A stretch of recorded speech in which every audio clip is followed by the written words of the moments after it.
أعوذ بالله من الشيطان الرجيم بسم الله الرحمن الرحيم الحمد لله الذي جعل الحمد مفتاحا لذكره وسببا للمزيد من فضله ودليلا على آلائه وعظمته ثم الصلاة والسلام على عبده وأمين وحيه وخاتم رسله سيدنا ومولانا بالقاسم محمد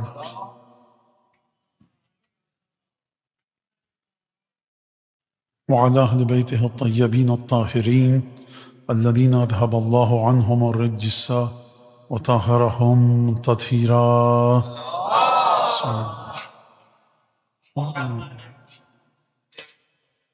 واللعن الدائم على أعدائهم أجمعين. أما بعد، فقد قال الله الحكيم في كتابه المجيد: أعوذ بالله من الشيطان الرجيم وجعلنا منهم أئمة يهدون بأمرنا لما صبروا وكانوا بآياتنا يوقنون. سورہ سجدہ کی 24ویں آیت آپ کے سامنے تلاوت کی، اور جیسا کہ آپ سب کے علم ہے کہ آج کی شب کی جو مجلس ہے وہ مخصوص ہے 8ویں امام سامد الحجج حضرت امام رؤوف ابی الحسن علی ابن موسیٰ الرضا صلوات اللہ وسلام علیہ سے۔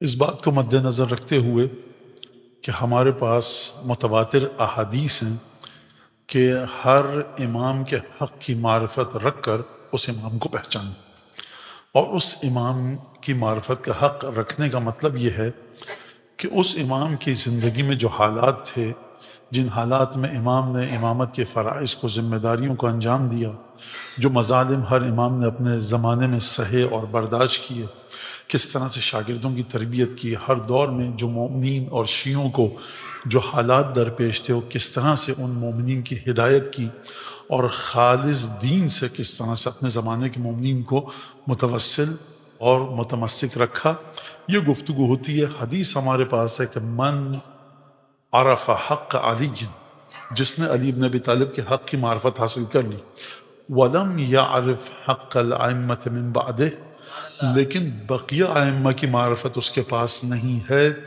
ماتا میتتاً جاہلیہ، وہ جاہلیت کی موت مرے گا۔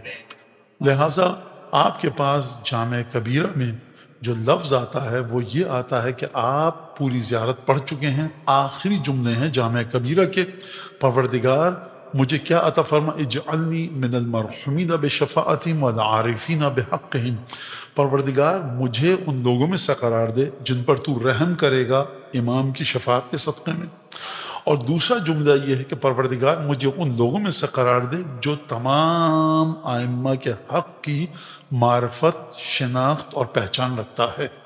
یعنی ہمارے پاس مسلسل دعاؤں میں یہ ہے اتول آخرہم بما تولیت بہی اولہم، پروردگار جس طرح سے میں نے پہلے امام سے محبت کی ہے اور مودت کی ہے، اسی شدت اور اسی انداز سے آخری امام سے بھی مودت اور محبت رکھتا ہوں۔ تو یہ امامت کا ایک تسلسل اور ایک کانسیپٹ۔ دوسری بات یہ، دو آیتیں ہیں ہمارے پاس۔ آج جو آیت میں نے آپ کے سامنے تلاوت کی، یہ سورہ سجدہ کی 24ویں آیت ہے۔ بچے بھی بیٹھے ہیں، 24 آیت ہے سورہ سجدہ کی۔ اس آیت میں جو اب میں آپ کے سامنے ترجمہ پیش کروں گا، پروردگار عالم امامت کے بنیادی کانسیپٹ کو، امامت کے بنیادی نیچر اور اسٹیٹس کو بیان فرما رہا ہے۔ آپ فرش اعضا پر آتے ہیں، نماز جمعہ میں جاتے ہیں، 5 وقت کی نماز پڑھتے ہیں، زیارت، حج، عمرہ، تمام عبادتیں انجام دیتے ہیں امام کی معرفت کو لے کر۔ ہمارے عقائد کے مطابق دین یعنی امام عصر کی معرفت ہے، یہ آپ کا دین ہے۔ اور اگر سوال کسی کے ذہن میں آئے، نوجوان میرے دوست کے، نوجوان سننے والے کے، تو اہدنا الصراط المستقیم مسلسل ہمارے بزرگ یہ گفتگو کرتے ہوئے آئے کہ اہدنا الصراط المستقیم، نماز پڑھ رہے ہیں آپ، توحید کی علامت ہے، سجدہ کرنا بارگاہ رب العزت میں ہے، سورہ حمد شروع ہو رہی ہے خدا کی حمد سے، خدا کے ذکر سے، لیکن آپ جب آتے ہیں کہ پروردگار مجھے ایمان کی دولت عطا فرما، مانگ لیجیے خدا سے براہ راست ڈائریکٹلی، آپ کیا کہتے ہیں؟ مجھے صراط مستقیم کی ہدایت دے، کہاں ہے صراط مستقیم؟ ان لوگوں کا صراط مستقیم ہے جن پر تو نے اپنی نعمت کو نازل کیا. لہذا صراط مستقیم مساوی ہے، صراط مستقیم از ایکویلنٹ ٹو ان لوگوں کے کہ جن پر خدا نے نعمت نازل کی. صراط مستقیم کیسے ڈھونڈیں؟ ڈھونڈو ان لوگوں کو جن پر خدا نے نعمت نازل کی. اور یہی کانسیپٹ ہے امام کی معرفت کا. آپ امام کی معرفت کو ڈھونڈتے ہیں کس لیے؟ امام تک پہنچ گئے تو آپ خدا کی معرفت تک پہنچے، آپ دین تک پہنچ گئے. اور وہ دعا جو آپ میں سے اکثر لوگ قنوت میں پڑھتے ہیں، سجدے میں پڑھتے ہیں، دعائے زمان غیبت، کہ جس میں ایام غیبت میں آپ کو وہ دعا پڑھنے کا حکم دیا، اس کے کیا جملے ہیں؟ میں ابھی پڑھوں گا، آپ سب کو یاد آ جائے گی. اللہم عرفنی نفسک فإنک ان لم تعرفنی نفسک لم اعرف رسولک. اللہم عرفنی رسولک فإنک ان لم تعرفنی رسولک لم اعرف حجتک. اللہم عرفنی حجتک فإنک ان لم تعرفنی حجتک ووللت عن دینی. کہاں سے داستان شروع ہو رہی ہے اس دعا میں؟ پروردگار مجھے اپنی ذات کی معرفت عطا فرما، میں تجھے پہچاننا چاہتا ہوں. کیونکہ اگر تو نے مجھے اپنی ذات کی معرفت، شناخت اور پہچان عطا نہ کی، میں تیرے رسول کو نہیں پہچان پاؤں گا. اگر میں نے تیرے رسول کی رسالت کو تجھ سے جوڑ کر ایٹریبیوٹ کر کے سمجھا تو جو صفات کمال تجھ میں ہیں انہی کی روشنی میں میں تیرے رسول کو دیکھوں گا. میں یہ سمجھ جاؤں گا رسول میرا بنایا ہوا رسول نہیں ہے. رسول کے جو ٹریٹ کریکٹرسٹکس ہیں، جو ورچوز ہیں، جو صفات حمیدہ اور اخلاق حسنہ ہیں، وہ تیرے وجود کے ذریعے آئے ہیں. لہٰذا مجھے رسول کو پہچاننا ہے خدا کو سامنے رکھ کر. اور پھر اس کے بعد دعا کہتی ہے پروردگار اگر تو نے مجھے رسول کی معرفت عطا نہ کی تو میں تیرے بنائے ہوئے امام اور حجت وقت اور امام عصر کو نہیں پہچان پاؤں گا. پروردگار مجھے پہچان، شناخت، معرفت عطا فرما امام زمانہ کی، کیونکہ تو نے اگر مجھے امام زمانہ کی پہچان عطا نہ فرمائی تو کیا ہوگا؟ یہاں رک جائیے. جس یونیفارمٹی کے ساتھ، جس تسلسل کے ساتھ، جس کنٹینیویشن کے ساتھ یہ دعا چل رہی ہے، خدا کی معرفت جڑی ہوئی ہے رسول کی معرفت کے ساتھ، رسول کی معرفت جڑی ہوئی ہے امام عصر کی معرفت کے ساتھ. اب امام عصر کی معرفت جڑی ہونی چاہیے کس کے ساتھ؟ مولانا کے ساتھ، حجت الاسلام کے ساتھ. بھائی دیکھیے، سمجھیے نا، جس سیکوینس میں چل رہا ہے سلسلہ، ایک چین ہے نا. پروردگار اپنی معرفت نہیں دی، رسول کو نہیں پہچان پاؤں گا. رسول کی معرفت و شناخت عطا فرما، اگر رسول کی معرفت و شناخت تو نے نہ دی میں امام عصر کو نہیں پہچان پاؤں گا. تو امام عصر کی شناخت اگر نہ دی تو حجت الاسلام والمسلمین کو نہیں پہچان پاؤں گا. امام عصر تک آ گئے، دین تک پہنچ گئے. جملہ سنیے دعا کا، اللہم عرفنی حجتک، پروردگار مجھے اپنی حجت کی معرفت عطا فرما، کیونکہ اگر تو نے مجھے حجت حق کی، امام عصر کی معرفت عطا نہ کی، وَلَلْتُ عَنْ دِينِ، میں اپنے دین سے گمراہ ہو جاؤں گا. یعنی اگر امام عصر کی معرفت آ گئی، حق امام عصر کیا ہے آ گیا، تو اس کا مطلب یہ کہ آپ دین تک پہنچ گئے. جتنی کمی، جتنی ڈیفیشنسی، جتنا نقص اور خامی امام کی معرفت میں ہوگی، دین میں بھی اتنی ہی خامی ہوگی. امام کی معرفت اور دین کی معرفت کا رشتہ ہے ڈائریکٹلی پروپورشنل. جتنی زیادہ امام کی معرفت بڑھے گی، دین کی معرفت بھی بڑھے گی. اور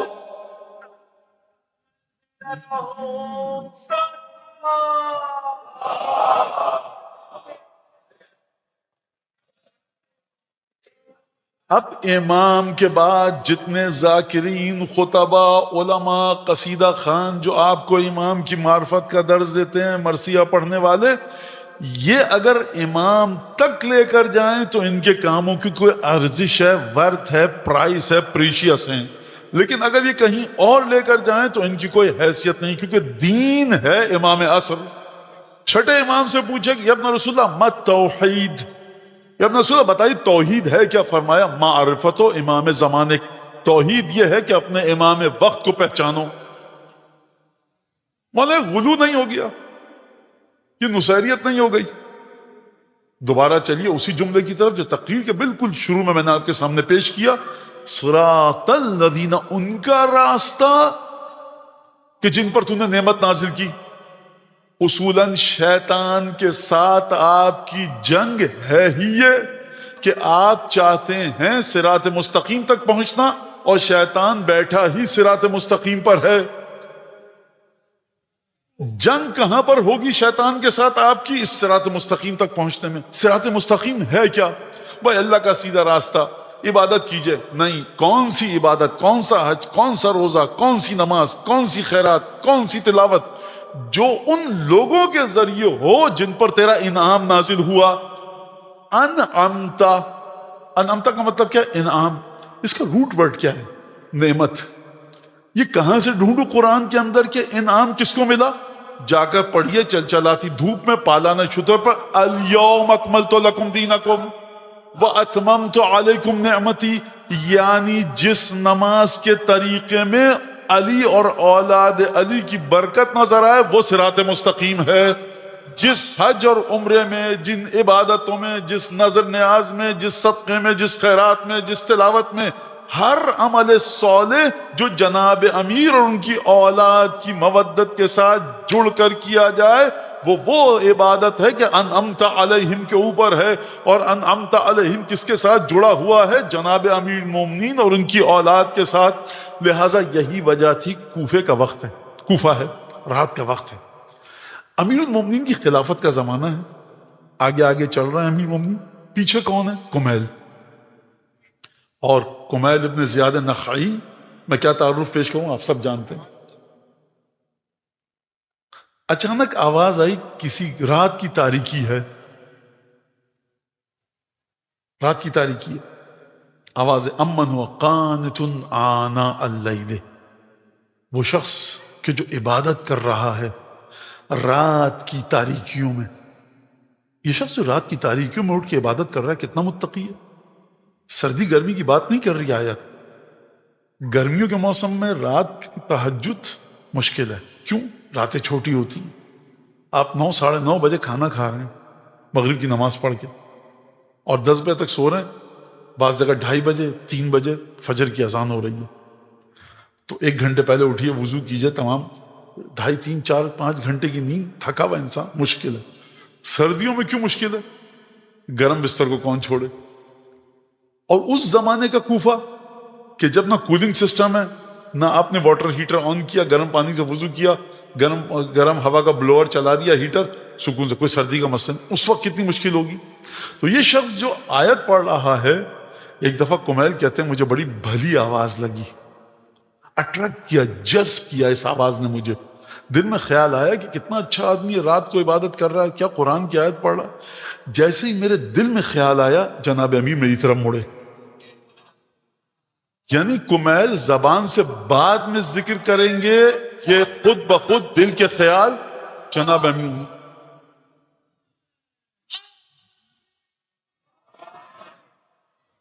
ایک دفعہ مڑے، کہا لا تعجب کا طنطنۃ ھذا الرجل، اس کی سریلی مترنم میلوڈیس آواز تمہیں اچھی نہ لگے، فإنہ من اہل النار، یہ جہنمی ہے۔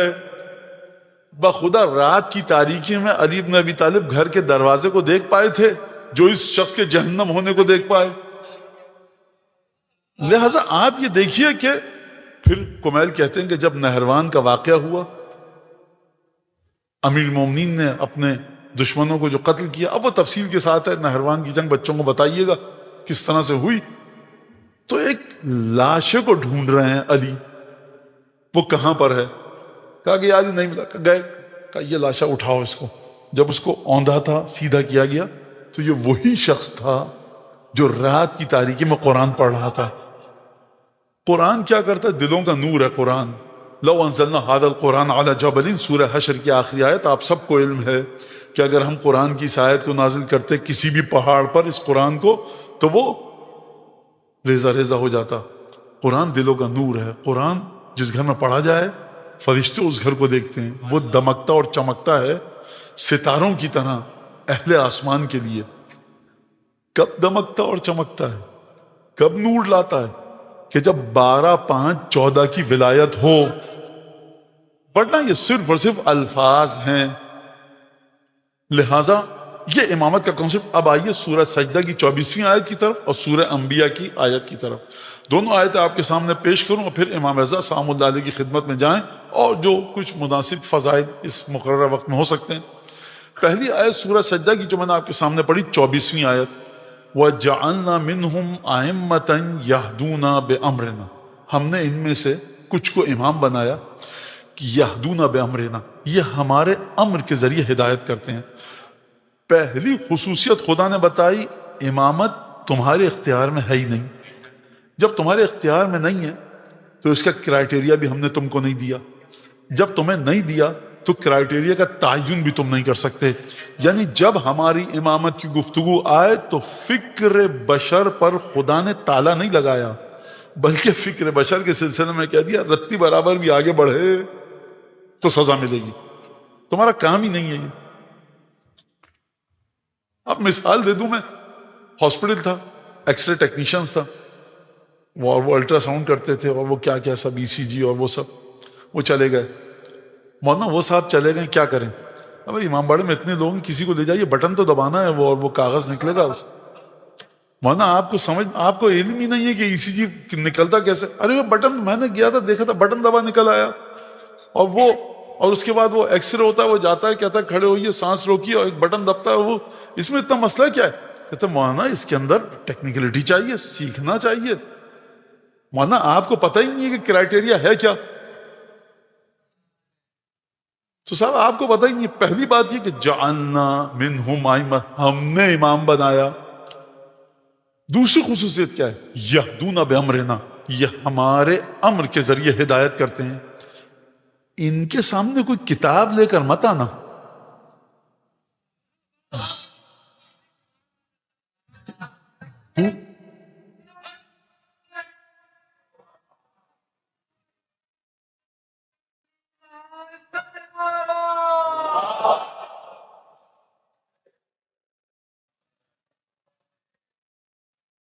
اچھا یہ تو بات واضح ہے کہ دنیاوی کسی شخصی کتاب کا تو ذکر نہیں ہے، خوب توجہ کیجئے گا، ان کے سامنے قرآن بھی مت لانا۔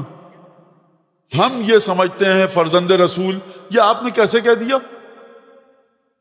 فرمایا فینا نزلت، یہ آیت ہمارے بارے میں نازل ہوئی ہے، قرآن ہمارے گھر میں نازل ہوا ہے۔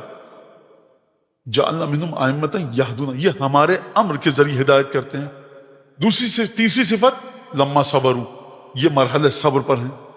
چوتھی صفت وَكَانُوا بِآيَاتِنَا يُوقِنُونَ، یہ صرف اور صرف ہماری ہی نشانیوں پر ایمان رکھتے ہیں، مرحلہ یقین پر ہیں یہ ہماری آیات کے سلسلے میں۔ یہ تھی سورہ سجدہ کی۔ اب سورہ انبیاء کی آیت کو دیکھیے، تقریباً ملتی جلتی ہے، اس کا بھی ترجمہ پیش کروں، اب بات کو آگے بڑھائیں۔ وَجَعَلْنَاهُمْ، وہاں پر ہے سورہ سجدہ میں منہم، یہاں پر منہم کے بغیر ہے وَجَعَلْنَاهُمْ أَئِمَّةً، ہم نے ان کو امام بنایا۔ جب ہم نے ان کو امام بنایا، اوحینا الیہم فعل الخیرات واقام الصلاۃ وایتاء الزکاۃ وکانوا لنا عابدین، ہم نے جن کو امام بنایا، ہم نے خود بخود ان کو بتایا کہ زکوٰۃ کیسے دی جاتی ہے، ہم نے ان کو بتایا کہ نماز کو اقامہ کیسے کیا جاتا ہے، ہم نے ان کو بتایا کہ فعل خیر کیسے انجام دیا جاتا ہے۔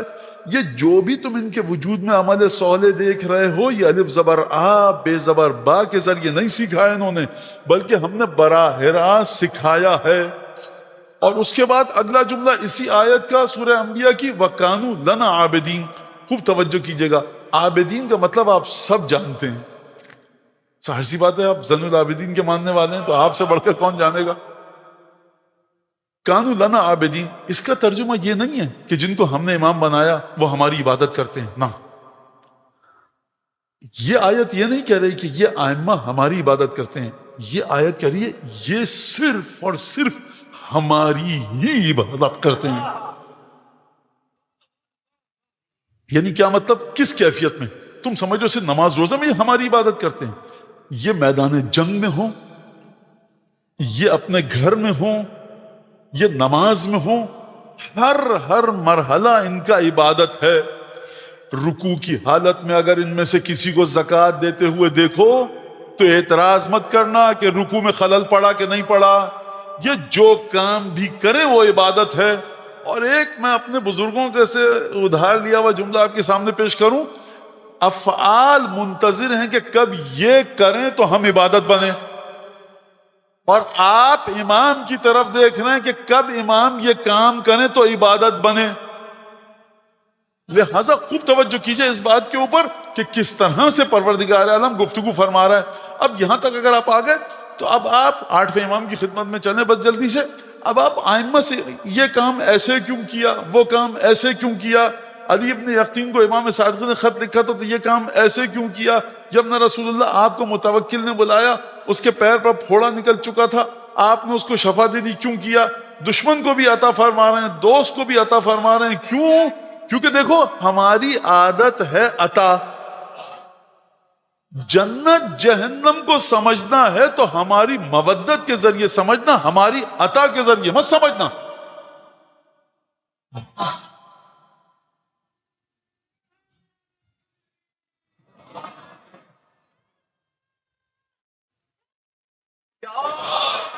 خوب توجہ کیجئے گا اس بات کے اوپر کہ سورج کی روشنی ہر ایک کے لیے ہے. نان مسلم اپنے کپڑے سکھائے گا اگر تو اللہ میاں کہے گا کہ اس کے صحن میں مت جانا، 5 گھنٹے کپڑے گیلے رہیں. نان مسلم جب جا رہا ہے چائے بنانے کے لیے تو اس نے چائے چولہے پہ رکھی، 1 گھنٹے بعد آیا دیکھا برف جمی ہوئی ہے. خدا کہے گا دیکھا کیسا مزہ چکھایا، کلمہ پڑھو. خدا کہہ رہا ہے ہم نے دنیا بنائی ہے، تم چاہتے ہو مسلمان ہونا مسلمان ہو جاؤ، تم چاہتے ہو نان مسلم رہنا مسلم ہو جاؤ، فرش اعضا پر آؤ نہ آؤ، ماتم کرو گریا کرو، آزادی ہے. بنیاد ہمارے دین کی ہے آزادی کے ساتھ قبول کرو. ہم ڈنڈا لاٹھی چلا کر دین کی طرف نہیں بلائیں گے کسی کو. تو لہٰذا ان چیزوں کے ذریعے کبھی مت سمجھنا. کس کے ذریعے سمجھو؟ معرفت معصوم کے ذریعے، کہ جنت و جہنم کا فیصلہ اس کے ذریعے ہوگا، جنت و جہنم کا فیصلہ حرام اور واجب کے ذریعے ہوگا، جنت و جہنم کا فیصلہ عارفاً بحق ہی، 8ویں امام کے بارے میں جو زیارت کرے حق کی معرفت رکھ کر. یہاں تک اب آپ نے دیکھ لی. اب آپ تمام کی تمام چیزیں جو سوالات آتے ہیں، کبھی کبھی مومنین کے ذہن میں سوالات آتے ہیں سمجھ نہیں پاتے. امام نے مولانا امام حسین علیہ السلام نے حر کے لشکر کو پانی پلا دیا، کیا نہیں جانتے تھے کہ یہ حر کا لشکر؟ دیکھیے میں نے کہا امام کی عطا کے ذریعے آپ مت سمجھیے، امام کی مودت کے ذریعے سمجھیے. اب چلتے ہیں 8ویں امام کی طرف. 8ویں امام کی ولادت ہوئی ہے 148 ہجری 148. یہ کون سا سال ہے 148؟ یہ سال ہے 6ٹھے امام کی شہادت کا. 6ٹھے امام کب شہید ہوئے؟ 25 شوال کو. 8ویں امام کی ولادت کب ہوئی؟ 11 ذیقعت کو. شوال کے بعد ذیقعت 11 دن وہ اور 4 دن، یعنی تقریباً 15-16 دن کے بعد 8ویں امام کی ولادت ہوئی. یعنی 6ٹھے امام نے ظاہری آنکھوں سے امام رضا کو نہیں دیکھا، ظاہری آنکھوں سے ولادت ہوئی. امام رضا علیہ السلام کے والد گرامی 7ویں امام، اور اس کے بعد پھر والدہ کون؟ نجمہ خاتون. بھائی کتنے؟ 17 بھائی اور ہیں کس کے؟ 8ویں امام کے. سب سے اہم ترین شخصیت جو ہیں جناب معصومہ قم، جن کی قبر مطہر قم میں ہے، وہ ہمشیرہ ہیں. خصوصیت یہ ہے کہ والدہ گرامی امام رضا علیہ السلام کی بھی معصومہ کی ایک ہی خاتون ہے، اور دونوں کے والد کون ہیں؟ 7ویں امام. 148 ہجری. اب مسئلہ کیا ہے یہاں پر؟ میں نے کیوں بتایا؟ یہ وہ زمانہ ہے کہ جب فلورش کر رہی ہے بنو عباس کی حکومت، اور امام امیر المومنین نے جو مامون کی ذات کو ڈیفائن کیا ہے وہ بڑے عجیب انداز میں کیا. یعنی امام رضا کا جو ٹکراؤ تھا، امام رضا جس مامون کے ساتھ امام رضا کو اپنے معاملات رکھنے پڑے، وہ مامون ان سب میں سب سے زیادہ ویل ایجوکیٹڈ، لرنڈ اور وزڈم حکمت، صاحب حکمت تھا. 148 ہجری ولادت. امام کب بنے؟ 183 183 ہجری. یعنی 148 سے لے کر 183 ہجری کتنے سال ہو گئے؟ 35 سال. تقریباً 35 سال کی عمر میں امام رضا امام بنے. کس کا زمانہ ہے؟ اسی ظالم کا زمانہ ہے جس نے بابا کو زہر دے کر شہید کیا ہے. کئی برس تک کم ترین مدت ملتی ہے 7 سال، اور زیادہ سے زیادہ مدت ملتی ہے 14 سال. تو مولانا 7 سال یا 14 سال، اس میں بھی ایک مظلومیت اہل بیت کی کہ اتنا مخفی رکھا گیا چیزوں کو ظالموں کی طرف سے کہ آپ کبھی روز ولادت میں اختلاف ہے، کبھی روز شہادت میں اختلاف ہے، اور وہ ایک الگ داستان ہے. تو لہٰذا 35 سال کی عمر میں امام رضا امام بنے. اور پھر اس کے بعد حکم تھا 3 سال تک، امام رضا کو حکم تھا خدا کی طرف سے کہ تم کوئی بات مت کرنا۔ وہ جو امام سجاد کے لیے حکم تھا 35 برس 35 ایئرس کہ خاموش رہنا اور کوئی تبلیغ مت کرنا، امام سجاد علیہ السلام فرماتے ہیں کہ ارتد الناس الا ثلاثہ، تمام کے تمام لوگ اصلی دین سے پلٹ گئے تھے سوائے 3 لوگوں کے جو امام سجاد کے اصحاب تھے، اور بعد میں آہستہ آہستہ جب امام کی شخصیت کو دیکھا تو لوگ امام کے گرویدہ ہوئے اور امام کے نزدیک آئے۔ لہٰذا امام رضا جو امام بنے ہیں کس کے دور حکومت میں؟ ہارون الرشید کے۔ آپ جا کر پڑھیے ہارون کا دور کیا تھا، یعنی ایکیڈمک اور کلچرل ہب تھا دنیا کا۔ دولت کہاں سے آ رہی تھی؟ فرانس اور پرتگال کی بارڈرز تک اسلامی حکومت پہنچ چکی تھی۔ نارتھ افریقہ وہاں چائنا کے بارڈرز کو ٹچ کر رہی تھی، پورا ایران ان کے ہاتھ میں تھا، یہ آج کا ہندوستان، تمام دنیا، اور کیا دولت اور ریل پیل تھی۔ لہٰذا ایک ایسے بادشاہ کے زمانے میں 8ویں امام بنے۔ حکم تھا 3 برس تک خاموش رہنا، وہی جو سید سجاد کے لیے حکم تھا۔ 3 برس امام خاموش رہے اور اس کے بعد امام نے گفتگو کرنی شروع کی۔ لوگ آئے کہا یا ابن رسول اللہ ھذا ہارون قد یقطر دم ابیک من سیفہ، ابھی یہ آپ کے باپ کو قتل کر کے فارغ ہوا ہے، ابھی تک آپ کے بابا کا خون اس کی تلوار سے ٹپک رہا ہے اور آپ اس طرح سے گفتگو کر رہے ہیں۔ 3 سال بعد لوگوں نے کہا تو امام رضا علیہ السلام نے فرمایا کہ دیکھو 3 سال تک خاموش رہے امام، فرمایا کہ تمہیں میرے جد رسول خدا کا قول یاد ہے؟ میرے جد رسول خدا نے کہا تھا دیکھو ابو جہل اور ابو لہب مجھے دھمکیاں دے رہے ہیں، تھریٹ کر رہے ہیں، مار دیں گے، قتل کر دیں گے۔ فرمایا رسول خدا نے ان اخذ منی ابو جہل شعرۃ واحدہ فکذبونی، اگر ابو جہل میرا ایک بال بھی اکھاڑ لے تو سمجھ جانا میں رسول نہیں ہوں، یہ کچھ نہیں کر سکتا۔ لہٰذا میں بھی کہہ رہا ہوں ہارون اب کچھ نہیں کر سکتا۔ خوب توجہ کیجیے گا، نتیجہ دوں۔ 3 برس خاموش کیوں رہے؟ حکم خدا۔ اب کیوں بولنا شروع کیا؟ حکم خدا۔ وَكَانُوا لَنَا عَابِدِينَ، جب خاموش تھے ہماری عبادت میں مصروف تھے، جب گفتگو شروع کی تب بھی ہماری عبادت میں مصروف ہیں۔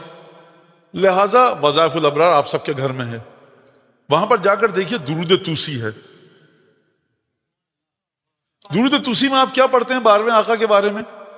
اللہم صلی علی صاحب الدعوت النبویہ والصولۃ الحیدریہ والعصمت الفاطمیہ والحلم الحسنیہ والشجاعت الحسینیہ والعبادت السجادیہ والآثار الباقریہ والمآثر الجعفریہ والعلوم الکاظمیہ والحجج الرضویہ، سلامت رہیں، والحجج الرضویہ۔ یہ دعائیں، یہ ذکر جب تک آپ کے گھروں میں ہے، قرآن مجید، وصائف الابرار، مفاتی، فرش ازا، آپ مطمئن رہیے کہ لطف ائمہ شامل حال رہے گا۔ رزق حلال کے بعد ان عبادتوں سے بڑھ کر کوئی چیز نہیں ہے۔ رزق حلال ہو اور یہ عبادتیں ہو، بہترین توفیقات نصیب ہوگی۔ حجج الرضویہ کا مطلب کیا ہے؟ حجت یعنی جس کے ذریعے آپ کسی چیز کو ثابت کریں۔ اب ڈکشنری میں کیا ہے، عربی میں کیا کہا ہے مفسرین، وہ ایک بلا وجہ آپ کا بھی وقت ضائع ہوگا اور میں بھی اپنے موضوع کو مکمل نہیں کر پاؤں گا۔ لہذا حجج کا مطلب کیا؟ ما یحتج بہ، جس کے ذریعے احتجاج کیا جائے، دلیل لائی جائے۔ امیر المومنین حجت خدا ہیں، 12 کے 12 امام حجت خدا ہیں۔ کیا مطلب حجت خدا؟ خدا قیامت میں مشرکوں کے سامنے ائمہ کے ذریعے استدلال کرے گا کہ یہ تھے میرے وجود کے دلائل، تو یہ حجت خدا ہیں۔ لہٰذا امام رضا کے بارے میں کیا کہا گیا درود توسی میں؟ والحجج الرضویہ۔ یہ حجت کسی اور کے سامنے کیوں نہیں آئی؟ کیونکہ تقیہ امام رضا کے دور میں اٹھایا جا چکا تھا۔ اب امام نے کھل کر گفتگو کرنی شروع کی اور اس کے بعد تمام کے تمام دین کو واضح کیا۔ جو خطبہ امامت پر امام رضا کی جانب سے آیا ہے، وہ خطبہ تمام 12 اماموں میں سے کسی کی طرف سے نہیں آیا جس طرح کہ امام رضا نے بیان فرمایا ہے۔ ایک خطبہ ہے امامت کے سلسلے میں جو 6 امام کا ہے، لیکن وہ مختصر ہے، جو 8ویں امام کا خطبہ امامت کے ذریعے۔ خوب توجہ کیجیے گا، مامون کے شہر میں، مامون کے محل اور پیلس کے برابر میں ساتھ جو مسجد تھی، وہاں پر امام ہیں اور وہاں پر خطبہ دیا امامت پر۔ اگر کوئی وہ خطبہ پڑھ لے امامت کے سلسلے میں، پھر آپ کی ہم سے جان چھوٹ جائے گی مولویوں سے۔ کیا مطلب؟ مولانا امامت کے بارے میں بتائیں، اب کیوں پیچھے لگے ہیں ہمارے؟ جا کر پڑھیے وہ خطبہ۔ زمزم آپ کے پاس ہے، کہاں آپ ٹیپ واٹر پی رہے ہیں؟ امام رضا کی بارگاہ میں درود پڑھیے بلند آواز سے.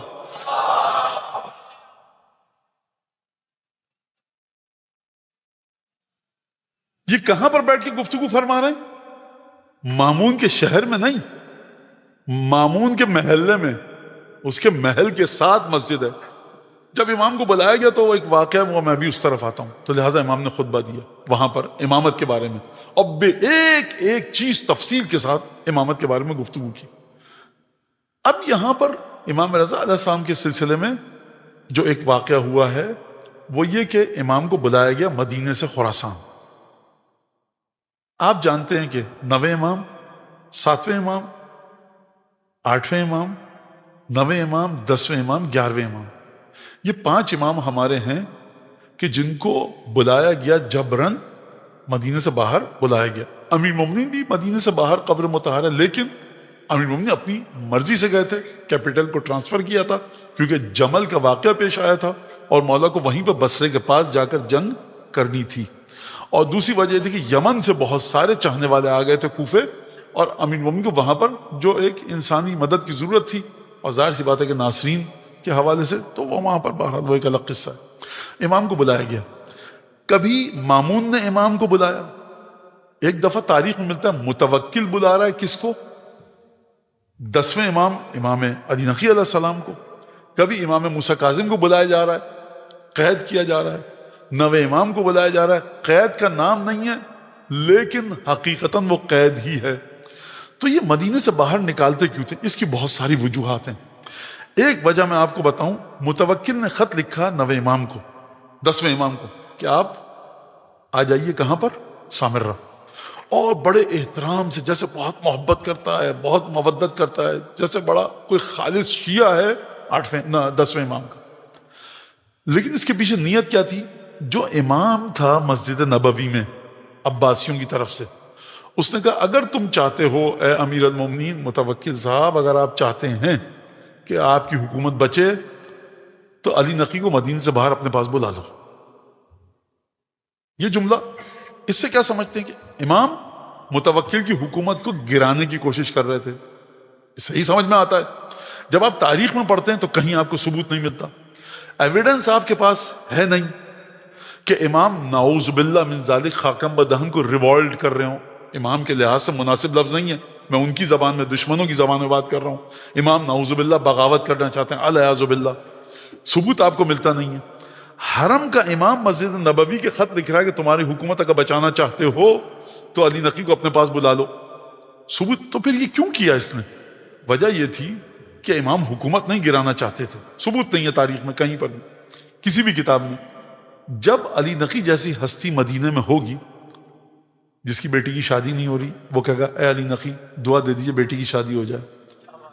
جو بیمار ہوگا، یا اپنا رسول اللہ یہ شکر لایا ہوں اس پہ دعا پڑھ کے پھونک دیجئے تو کھا لوں. یا اپنا رسول اللہ ذرا پانی کا ایک گھونٹ پیجئے شفا کے لیے لے جاؤں. یا اپنا رسول اللہ یہاں درد ہو رہا ہے، حکیم نے کہا کہ صحیح نہیں ہو سکتا، یا ہاتھ رکھ کے دعا پڑھ دیجئے. یا اپنا رسول اللہ وہ بارش نہیں ہو رہی تو آپ بارش کی دعا کر دیجئے. میاں آپ کے پاس کون آئے گا؟ 2 رکعت کے امام، فرزند رسول زندہ ہے. امام علی نقی مسجد نبوی میں نماز نہیں پڑھا رہے، لیکن لوگ جانتے ہیں کہ نور نبوت کہاں پر ہے. اور ایک اس سے بڑھ کر واقعہ ہوا، 10ویں امام کی خدمت میں کیا صرف شیعیان امیر مومنین آتے تھے؟ نہیں، یہ سیدہ کے فرزند ہیں، ان کی بخشش عام ہے خدا کی طرح. لہذا جو آ رہا ہے لوگ دیکھ رہے ہیں غیر مسلم ہے، مسلم ہے، ہر ایک کے مشکلات حل ہو رہی ہیں. کربلا میں صرف کہ شیعوں کی دعائیں قبول ہوتی ہیں، ہندو بھی اپنی حاجت لے کر آتا ہے، نان مسلم. تو امام صاحب نے دیکھا کہ میری دال نہیں گلے گی، استخارہ بھی مجھ سے کوئی نہیں دکھوا رہا، کیا کیا جائے؟ بادشاہ کو کیسے ورغلایا جائے؟ کہا کہ دیکھیے آپ کی حکومت. تو امام کو بلایا گیا وہاں پر. مامون نے کیوں چاہا؟ کیونکہ بنی فاطمی علویین قیام کر رہے تھے. مامون یہ چاہتا تھا کہ یہ ثابت کرے کہ دیکھو تمہارے خاندان کا سب سے بڑا شخص ہمارے ساتھ ہے، لہذا تم لوگ بھی اپنی جگہ پر ٹک کر بیٹھ جاؤ. سازش مامون کی تھی. مامون نے خط لکھا، وہ خط جا کر پڑھیے جو علامہ مجلسی نے بہار الانوار میں لکھا. اتنا خوبصورت خط ہے کہ اگر وہ خط آپ دیکھ لیں تو آپ کی سمجھ میں آ جائے گا کہ امام رضا علیہ السلام کس خوبصورتی کے ساتھ مامون کو سمجھا رہے ہیں. کہ تیری نیت جو ہے بظاہر یہ ہے کہ تو مجھے اپنا ولی عہد بنانا چاہتا ہے، لیکن تیری نیت اس کے پیچھے کچھ اور ہے۔ امام نے جو خط لکھا ہے شروع میں عجیب جملہ ہے، الحمدللہ الفعال لما یشاء لا معقب لحکمہ ولا راد لقضائہ یعلم خائنۃ الاعین وما تخفی الصدور۔ بادشاہ کو خط لکھنا ہے، یہ طریقہ کیا ہے ایڈریس کرنے کا بادشاہ کو؟ یہ کیا ہے اپنا رسول، یہ کیسے لکھ دیا آپ نے؟ ترجمہ سنیے، حمد اس خدا کی جو کام وہ چاہتا ہے وہ کر کے دم لیتا ہے۔ بھائی اگر آپ مان گئے ہیں کہ میں ولی عہد ہوں تو شکریہ ادا کیجئے۔ امام مامون کو ایڈریس ہی نہیں کر رہے، فرمایا الحمدللہ الفعال لما یشاء، حمد اس خدا کی جو وہ کام چاہتا ہے وہ کر لیتا ہے، لا معقب لحکمہ ولا راد لقضائہ، نہ کوئی اس کے حکم کو پلٹا سکتا ہے، نہ کوئی اس کے فیصلوں کو ٹھکرا سکتا ہے۔ خدا خوب اچھی طرح سے جانتا ہے کہ اس کے بندوں کی آنکھیں کب خیانت کرتی ہیں اور دلوں میں کیا بری نیتیں چھپی ہوئی ہیں۔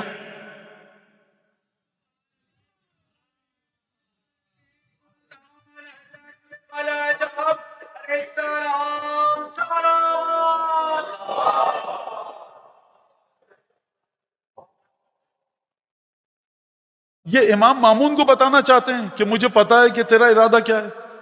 یہ امام اپنے لیے لکھ رہے ہیں، کس کے لیے لکھ رہے ہیں؟ یہ امام کا احسان ہے ان چار جملوں کے ذریعے آپ پر اور مجھ پر، کہ کل ولایت احدی کے قصے کو دیکھ کر پریشان مت ہو جانا۔ ہم سب جانتے تھے یہ تھا حکم خدا، امتحان تھا ہمارا۔ توجہ کیجئے اس بات کے اوپر۔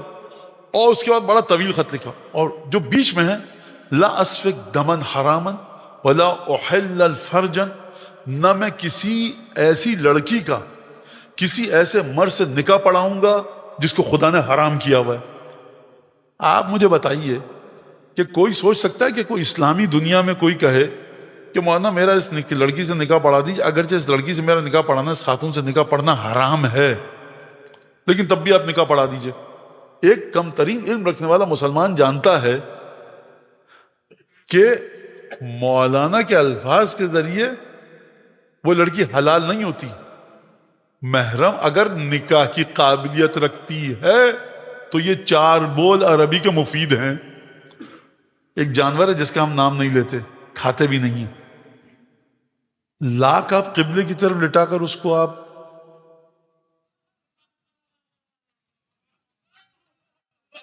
تو فائدہ ہی نہیں ہے کچھ۔ تو یہ امام نے کیوں کہا؟ عجیب سی بات نہیں ہے؟ میں کسی ایسی لڑکی کا نکاح کسی ایسے لڑکے یا مرد سے، یا کسی خاتون کا نکاح کسی ایسے کے ساتھ نہیں پڑھاؤں گا۔ اب دیکھیے میں ترجمہ کر رہا ہوں، ترجمے میں مجھے ذرا سا گنجائش دیجیے آپ۔ میں بعض وجوہات کی بنا پر پریسائز اور بالکل لٹریٹ وے میں ترجمہ نہیں کرنا چاہتا، ترجمے کو میں اپنے الفاظ کے ذریعے پیش کر رہا ہوں۔ فرمایا کسی ایسے کا، یہ کیوں ہوا؟ یہ کیا؟ اب جو شخص نہیں جانتا امام کو، بھئی یہ تمہارے امام کو کیا سوجی بیٹھے بیٹھا، یہ کیا کون کہہ رہا تھا تمہارے امام سے؟ امام کے سامنے تاریخ ہے کہ جب خلفاء، امیر المومنین، رسول خدا کے وارث ہیں، صاحب کیا کہنا ہے ایسی وراثت کے؟ مثلا کبھی نماز پڑھی نہیں پڑھی اور ہیں رسول خدا کے وارث، کہا حضور نماز پڑھا دیے، صبح کا وقت ہو گیا ہے، کہا کہ پچھلی رات کو جو مشروع ہم نے استعمال کیا ہے دماغ میں طاقت نہیں ہے، کسی اور کو بھیج دو، کہا کوئی نہیں ہے، کہا کنیز کو ہی بھیج دو۔ یہ ہے وراثت رسول خدا۔ اب آپ امام حسین کا احسان سمجھیے اپنے اوپر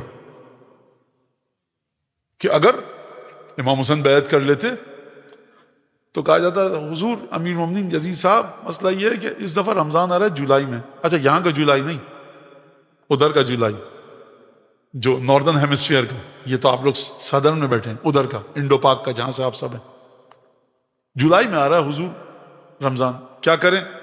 قبلہ آپ حکم کر دیجئے کہ دسمبر میں ہم رکھ لیں روزے۔ اچھا جاؤ بھائی دسمبر میں روزے رکھنا۔ کوئی کہتا آپ دسمبر میں، امیر مومنین ہم نے دسمبر میں روزے رکھنے کا حکم دیا؟ تو امیر مومنین فرماتے تم کیا اعتراض کر رہے ہو؟ راکب دوش رسول نے بیعت کر دی، جسٹیفیکیشن ہم کو دے دی ہے۔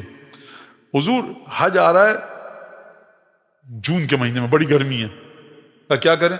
کہا کہ جنوری میں لے جائیں۔ کہا بھائی آج اس سال جنوری میں حج ہوگا۔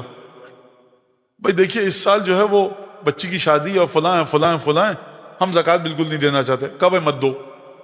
بھائی ہمارا دل نہیں چاہ رہا زکوٰۃ کو ہم 20% دیں. کہا بھائی 2% دے دو.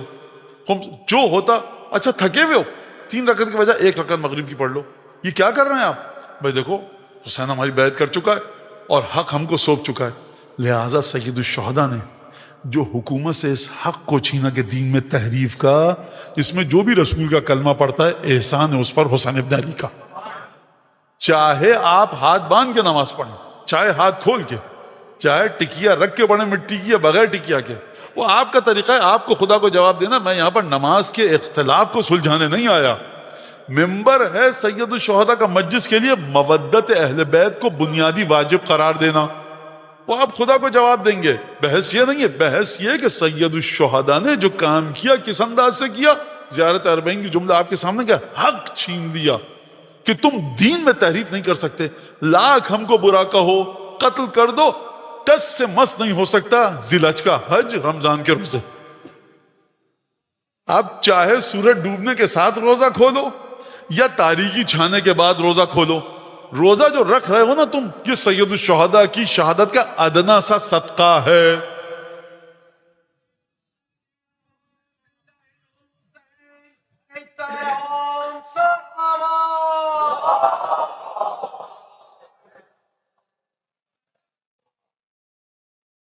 لہذا امام کو بلایا جاتا تھا کہ یہ ہمارا، اور اس کے بعد امام نے کہا وَلَا أُبِيحُ فَرَجًا، میں کسی خاتون کو کسی کے لیے حلال نہیں کروں گا کہ یہ رشتہ ازدواج میں آ جائے. کیونکہ امام پہلے جانتے ہیں ظاہری علم سے بھی اور علم امامت سے بھی.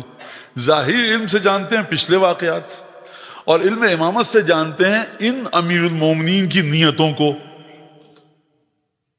قبلہ رشتہ ڈالو بھائی ہمارا اس خاتون سے.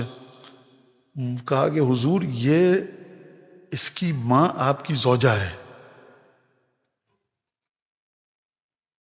اس سے آگے میں کیا بتاؤں آپ کو، بخدا زمین اور آسمان لرز جائیں.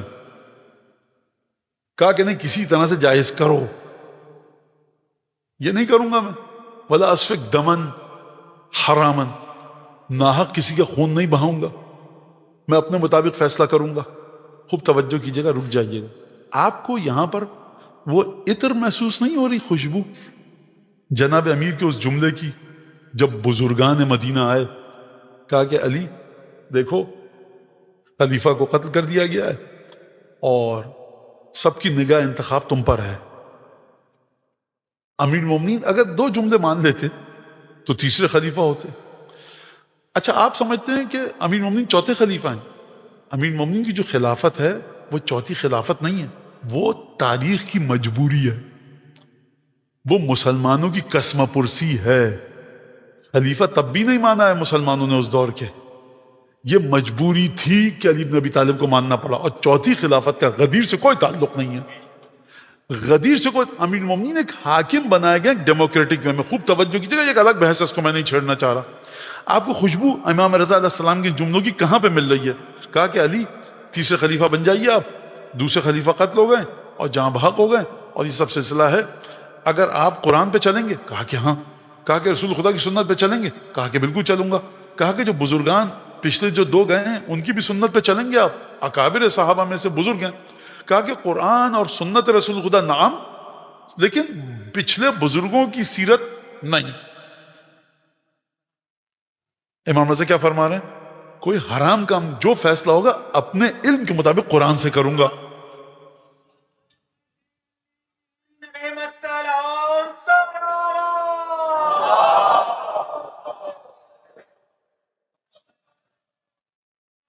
اچھا آپ مجھے بتائیے، امام رضا صاحب کچھ بھی نہ کہتے پھر کیا ہوتا؟ کچھ بھی نہیں کہتے، یہ سب باتیں کلیئر نہیں کرتے، کیا ہوتا؟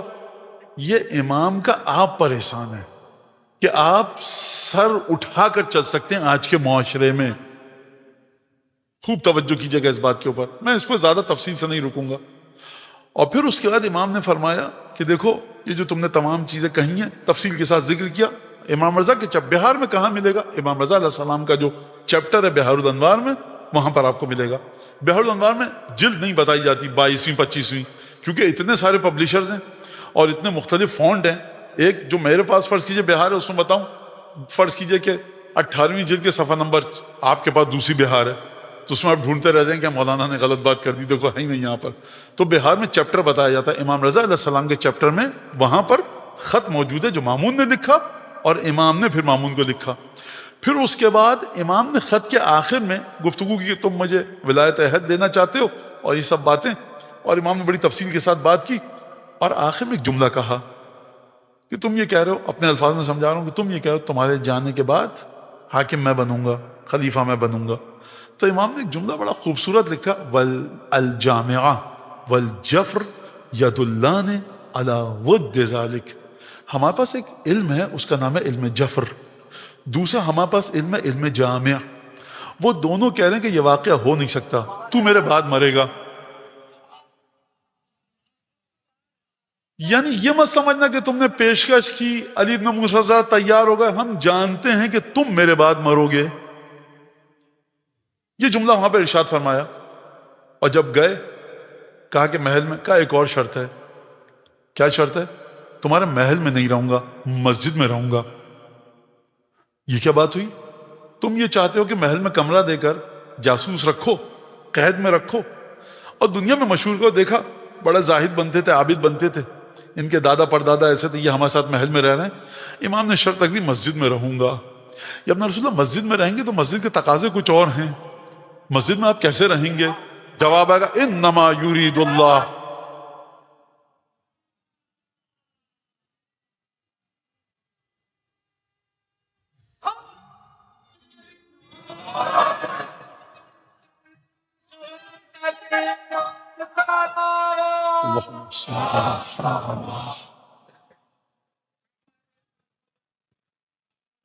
لہٰذا یہاں پر امام مسجد میں رہے.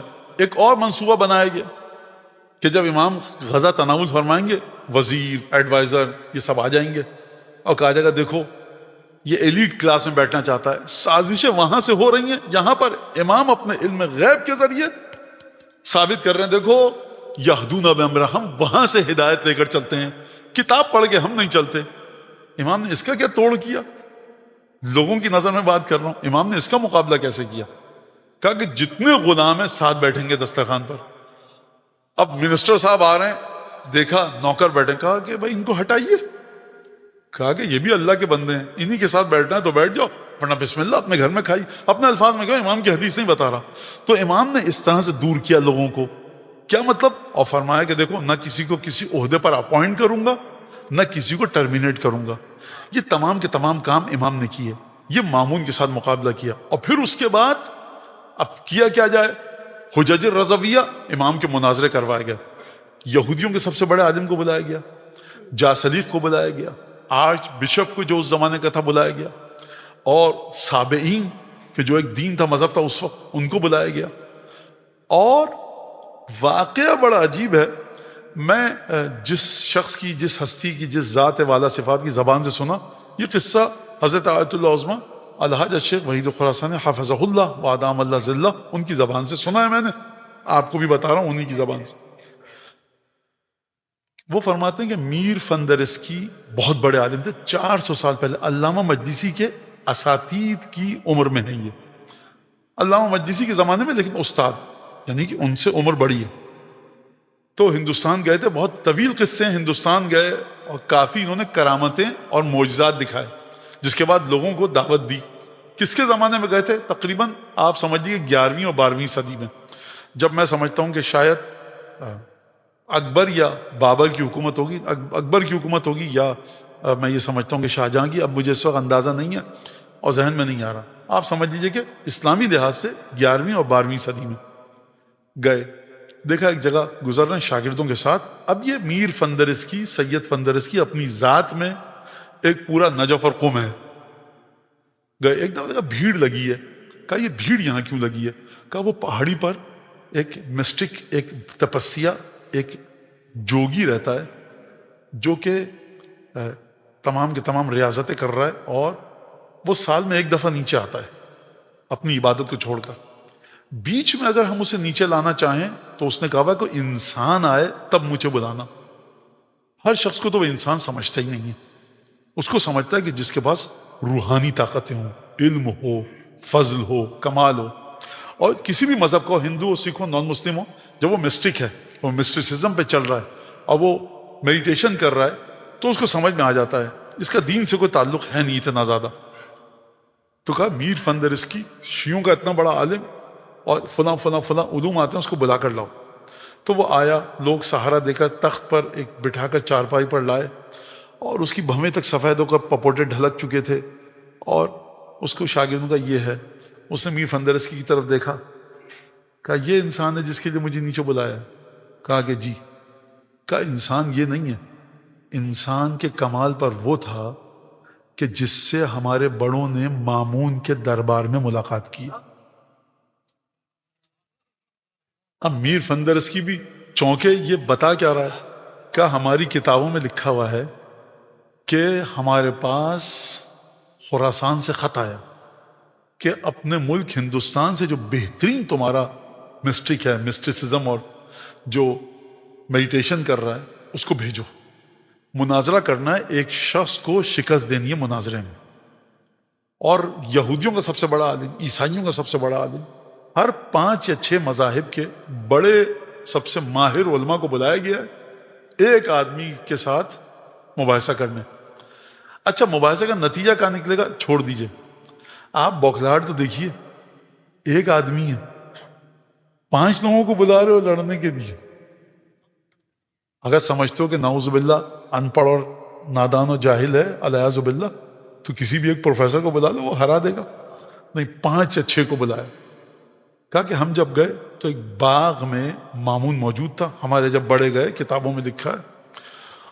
اور اس نے کہا وہ شخص ابھی آ رہا ہے اور یہ نام ہے اور یہ تعارف ہے. وہ شخص ایک خچر پر بیٹھ کر آیا دربار میں اور بہت بڑا باغ تھا، پرندوں کی چہچہاہٹ اتنی تھی. اب آپ مامون کو سمجھ نہیں سکتے آپ جب تک تاریخ نہ پڑھیں گے مامون ہے کون. بہت بڑا سا باغ تھا، ہم سب کھڑے تھے، بادشاہ تخت پہ بیٹھا تھا. وہ دربار کے بالکل انٹرنس سے اندر داخل ہوا اور دور وہ اپنے اس سواری سے اترا. جب اترا تو ہم نے دیکھا تمام باغ کے تمام درختوں نے جھک کر سلام کیا. اور اس کے بعد جب وہ ہمارے پاس آیا، خوب توجہ کیجیے گا، اب امام کو تو نہیں پتا کہ کون کیا ہے، یہ تو یہی سمجھ رہے ہیں. کہتا ہے اس نے اس بھرے مجمع میں ہم 5 جو علماء کھڑے تھے مختلف مذاہب کے، ہماری طرف دیکھا. جب اس نے ہماری طرف دیکھا تو ہم سب نے کہا کہ ہم اپنے علوم سے خالی ہو چکے ہیں. جتنے ہمارے اندر نالج تھی، علوم تھے، ہم بات کریں تو کیا کریں، خالی ہو چکے ہیں. اور اگلا قدم اس نے اٹھایا، سر جھکایا اور دوبارہ ہماری طرف دیکھا، ہمارے تمام علوم لوٹ آئے.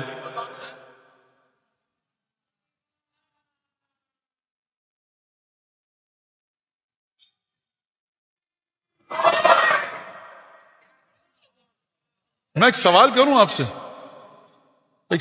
آپ سے، امام نے جب علوم چھین لیے تو دیے کیوں؟ چھین لیتے آ کے ہکلانے لگتے؟ نہیں. اولاد زہرا اگر مقابلہ کرتی ہے تو پاکیزگی اور شرافت کے ساتھ.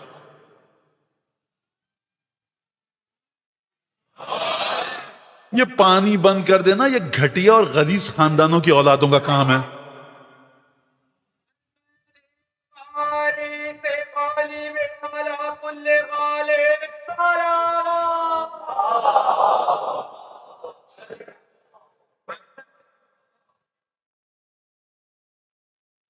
بتایا کہ دیکھو طاقت اتنی ہے کہ علوم کو چھین سکتا ہوں، اور دیکھو چھین کر تمہیں جاہل رکھ کر مناظرہ نہیں کر رہا، کیونکہ مقابلہ ہے علمی میدان میں. اگر تم سے علوم چھین لوں، یہ میں امام کے الفاظ نہیں، میں سمجھانے کے لیے کہہ رہا ہوں بچوں کو، اگر تم سے علوم چھین لوں تو یہ فاضل شریف کریم سے بعید ہے. آپ باکسنگ کا مقابلے کے لیے گئے، باکسر کو آپ ٹرنکولائزر لگا دیجئے اور پھر ہرا دیجئے، یہ صحیح بات نہیں ہے.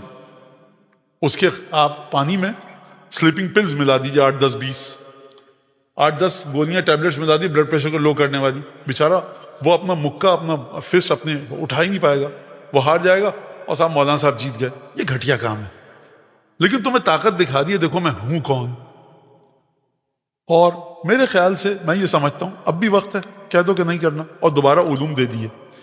جو امام ہشتم ایک نگاہ سے علوم کو چھینے اور دوسری نگاہ سے علوم عطا کرے، تو مجھے بتائیے کہ اس کا چاہنے والا اگر اس سے مدد مانگے تو وہ کیا کیا دے گا؟ لہذا آئے اور اس کا پھر مناظرہ ہوا، کہا انسان وہ تھا. اب مجھے اس مناظرے کی طرف نہیں جانا. یہ امام کا مامون کے ساتھ اور دربار میں تمام مناظرہ. اب اس کے بعد ایک شاگرد ہیں کہ جو جناب حسن مشتبہ سلام اللہ علیہ کی نسل سے ہیں، جناب عبدالعظیم حسنی. آپ سب جانتے ہیں تہران کے پاس ان کا روضہ ہے. یہ کس کے شاگرد ہیں؟ یہ امام موسیٰ کاظم کے شاگرد ہیں، امام علی رضا کے شاگرد ہیں، امام محمد تقی علیہ السلام کے شاگرد ہیں، امام علی نقی علیہ السلام کے شاگرد ہیں. 4 اماموں کے شاگرد ہیں اور اتنے متعبد ہیں کہ اپنے ذہن سے کچھ نہیں، کتاب لکھی کہ ابن رسول اللہ 10ویں امام کو دی، یہ میرے عقائد ہیں. بھائی تم امام کی اولاد ہو، 4 اماموں کے شاگرد ہو، یہ کتاب کیوں لا؟ کہا اس کو دیکھ لیجئے کہ اگر اس میں کوئی غلط عقیدہ ہے تو میں اس سے پھر جاؤں. اچھا امام کہیں کہ ہم کتاب پڑھ کے چیک کریں گے، ہمیں نہیں پتا کہ کیا عقیدہ ہے. یہ امام ایک سنت کی داغ بیل ڈال رہے ہیں، ایک طریقے کو بتا رہے ہیں کہ دیکھو اپنے عقائد مسلسل ہم سے چیک کرواتے رہو. امام نے کہا کچھ دن بعد بلایا، کچھ مدت کے بعد، اور یہ جملہ کہا عبدالعظیم حسنی کہ انت ولینا حقا، تم سچے معنوں میں ہمارے سچے ولی ہو. اور بہت عظیم المرتبت امام زادے ہیں، امام حسن مشتبہ کے 5ویں 6ٹھی نسل سے ہیں. امام نے ایک خط لکھا ہے ان کو، کس کو؟ 8ویں امام کو. 8ویں امام کے زمانے میں ایک اور مشکل ہوئی. ایک مشکل ہے بنو عباس کے ساتھ امام کی کہ ان کو کیسے ہدایت پر رکھیں اور ان کی سازشوں کو کس طرح سے کاؤنٹر کریں، اور ایک مشکل ہے کہ سب چاہنے والے امام کے اور آپس میں شدید اختلاف ہے. بھائی سب چاہنے والے میرے ہیں، مطلب امام رضا کے چاہنے والے ہیں، آپس میں اختلاف ہے. بعض کو کہتے تھے صبر کرو، بعض کو سوالات کے جواب دیتے تھے. یونس بن عبد الرحمن امام رضا کے چاہنے والے شاگرد، امام موسیٰ کاظم کے اور امام جعفر صادق کے شاگرد، 3 اماموں کے شاگرد ہیں یونس بن عبد الرحمن. جلیل القدر شاگرد ہیں. امام رضا کی خدمت میں آئے، کہا ابن رسول اللہ آپ کے چاہنے والے بہت برا بھلا کہتے ہیں مجھ کو، آپ کے چاہنے والے، کیا کروں؟ یا ابن رسول اللہ کو دعا بتائیے، دعا کروں سب کو موت آ جائے، برباد ہو جائیں، بد دعا نہیں، مثلا آپ کے چاہنے والے ہیں. ٹھیک ہے، تو خوب توجہ کیجئے گا کہ یہ ذہن میں رہے میرے امام کا چاہنے والا ہے. خوب توجہ کیجئے گا. میں کئی دفعہ جا چکا ہوں، یہ چھوٹا سا جملہ، مولانا یہ دیکھیں لڑکے باہر کھڑے میں، کسی کام کے نہیں، کچھ نہیں ہے، فلاں نہیں ہے، یہ مجلس نہیں سنتے. بھائی آپ کو کس نے کہا مجلس سنیں نہ سنیں؟ ماتم کے لیے آتا، امام کی محبت میں باہر کھڑا ہے. لہٰذا ان نوجوانوں کا احترام کیجیے. میں نے ہمیشہ کہا یہ نوجوان رونق ہیں عزا خانے کی. ماتم کے 70+ والے کرتے ہیں، 60+ والے، یہی نوجوان کرتا ہے. خوب توجہ کیجیے گا، بے احترامی نہ ہو، یہ بیکار ہے، بیکار کوئی نہیں ہے. فرش اعضاء پر کوئی بھی ہے وہ امام کی محبت میں آیا ہے، مولانا کی شکل دیکھنے سے کوئی کسی کو دلچسپی نہیں. لہٰذا یہ ابن رسول اللہ آپ کے چاہنے والے ہیں، بہت مجھے برا والا کہہ رہے ہیں. اب وہ سمجھ ہی نہیں پائے بات کی، وہ اختلافات تھے، بڑی ایک تفصیل کے ساتھ گفتگو ہے. تو امام نے نصیحت کی. ایک دم سے خادم نے آ کر بتایا ابن رسول اللہ کچھ شیعہ آپ سے ملنے آنا چاہتے ہیں. امام نے یونس سے کہا پردے کے پیچھے بیٹھ جاؤ، جب تک میں نہ کہوں باہر مت آنا. اب یہ آئے، انہوں نے شکایت کی، گفتگو کی اور شکایت کی یونس بن عبد الرحمن کی کہ آپ کا شاگرد ہے یونس، وہ یہ ہے یہ ہے یہ ہے، اس طرح سے. امام سنتے رہے اور جو نصیحت کرنی ہوگی وہ کی. جو امام کی بہرحال گفتگو جب سن چکے امام نے، اب وہ تمام شیعہ چلے گئے، 10 15 20 کے قریب لوگ تھے لگتا ہے، چلے گئے. حکم کیا تھا؟ جب تک میں نہ کہوں باہر مت آنا. وہ سب چلے گئے، دروازہ بند ہو گیا، یونس باہر نہیں نکلے. یہ بندگی دیکھیے آپ. آ جائیں بھائی، کیوں نکلے یونس؟ مولا آپ نے تو کہا تھا کہ وہ چلے گا، تو میں نے سمجھا کوئی ضرورت نہیں ہے. نہیں، پردے کے پیچھے سے نکلو گے بھی تو ہمارے حکم سے.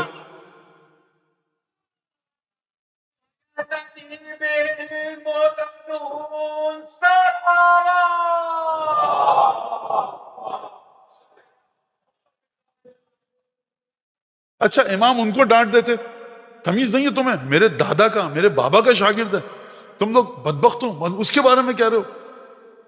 ان کو بھی سمجھایا وجہ کیا ہے۔ یہ جو یونس کے مخالف تھے، یونس یہ جڑے ہوئے کس میں؟ یہ امام رضا کے ذریعے ایک دوسرے سے جڑے ہوئے ہیں۔ تو یہ جو عقیدہ ولایت ہے، یہ آپ کے تمام زبان آپ کچھ بول رہے ہیں، ایک انسان ایک ہاتھ کا ماتم کر رہا ہے، ایک 2 ہاتھ کا ماتم کر رہا ہے، ایک مصائب کم پسند کرتا ہے، ایک زیادہ پسند کرتا ہے، ایک کو مرثیے سے چڑ ہے، ایک کو قصیدہ پسند ہے، یہ سب مسائل ہیں، مومنین کہتے ہیں، تو سب کے سب جڑے فرش اعظم سے، یاد رکھیے گا۔ خوب، تو امام نے گفتگو کی اور اس کے بعد امام نے اس کو یونس بن عبد الرحمن کو بھیج دیا۔ تو اب یہ امام کے سامنے ایک مسئلہ، لیکن امام ایک قانون دینا چاہتے ہیں۔ اب آپ کی سمجھ میں آ گیا اس واقعے کے ذریعے بیک گراؤنڈ، پس منظر۔ امام نے کہا، عبدالعظیم حسنی کو خط لکھا، یا عبدالعظیم حسنی ابلغ انی اولیائی السلام، اے عبدالعظیم سلام پہنچا دو۔ کس کو؟ جو کلمہ پڑھتا ہے؟ نہیں، جو مجھ سے خالص محبت رکھتا ہے اس کو سلام پہنچاؤ، مجھ سے جو خالص محبت رکھتا ہے اس کو سلام پہنچاؤ۔ اور دیکھو، وَقُلْ لَهُمْ، ان سے کہو، لا يجعلوا للشیطان علی انفسہم سبیلا، مجھ سے محبت کرتے ہو، خبردار رتی برابر بھی شیطان کو اپنے اوپر قابو مت کرنے دینا، شیطان سے بچو۔ وَمُرْهُمْ بِالسُّكُوتِ وَتَرْكِ الْجِدَالِ فِيمَا لَا يَعْنِهِمْ، اور ان کو حکم دو کہ خاموش رہنے کی عادت ڈالیں۔ عجیب ہے۔ وَتَرْكُ الْجِدَالِ فِيمَا لَا يَعْنِهِمْ، بحث مباحثے سے گریز کریں جس کا ان کو کوئی فائدہ نہیں ہے۔ چھٹے امام کی خدمت میں راوی آتا بحر الانوار، کہ ابن رسول اللہ یہ بتائیے حسن افضل ہیں یا حسین؟ چھٹے امام نے جانتے ہیں کیا کہا؟ انکم تسلون عما لا یعنیکم وعما یعنیکم، تم وہ سوال کرتے ہو جو بیکار ہے تمہارے لیے، اور کبھی کبھی وہ سوال کرتے ہو جو مفید ہے۔ میرا جملہ ہے، تم سے کیا مطلب کہ حسن افضل ہیں یا حسین؟ میرا جملہ ہے۔ ایسے سوال کو تمہارے لیے مفید ہو۔ یا علی دعویٰ کیا آسمان کے راستے جانتے ہیں، میرے سر کے بال کتنے ہیں؟ فرمایا کہ بتا بھی دوں تو تصدیق کیسے کرے گا؟ تو ممبر کوفہ پہ بیٹھ کے جناب امیر نے کہا، تجھے میں یہ بتاؤں کہ تیرے گھر میں وہ حیوان پل رہا ہے جو ہمارے خون کو چاٹے گا۔ مسجد کوفہ میں لوگ پریشان ہو گئے، دیکھا کون تھا؟ پسر سعد چھوٹا تھا، اس کے بارے میں بتایا، کہا اس کی تصدیق ابھی نہیں ہوگی بقول میرے، 61 ہجری کربلا کے میدان میں ہوگی۔ تو کہتا تیرے سر کے بال بتاؤں کتنے؟ لہٰذا سوال وہ کرے جس کا مجھے فائدہ ہو۔ خوب توجہ کیجیے گا، عجیب سا مسئلہ ہے۔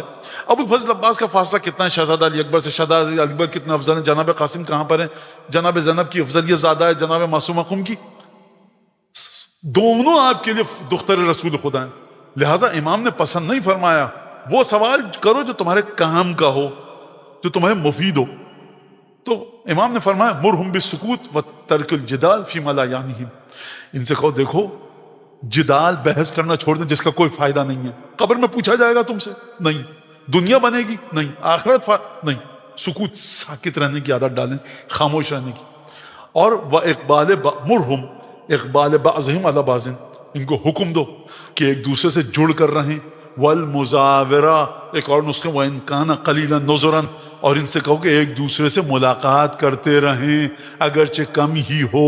فَإِنَّ ذَلِكَ قُرْبَةٌ إِلَيَّ، اگر یہ خاموش رہیں گے، جدال کو چھوڑ دیں گے، بحث کو چھوڑ، بھائی دیکھیے آپ نے اپنا پوائنٹ واضح کر دیا، میں نے اپنا پوائنٹ۔ امام فرمانے جدال کو چھوڑ دو۔ یہ امام کو کیا پڑھی ہے کہ کہیں جدال کو چھوڑ دو؟ امام کو کتنی رکعت کا ثواب ملے گا؟ امام اتنا کریم ہے آپ کا، یہ نہیں چاہتا کہ دونوں ہی فرش اعضاء پر آ رہے ہیں، دونوں میرے چاہنے والے ہیں، دلوں میں کوئی میل نہ آئے، میری محبت ہے اس کے ذریعے زندہ رہو۔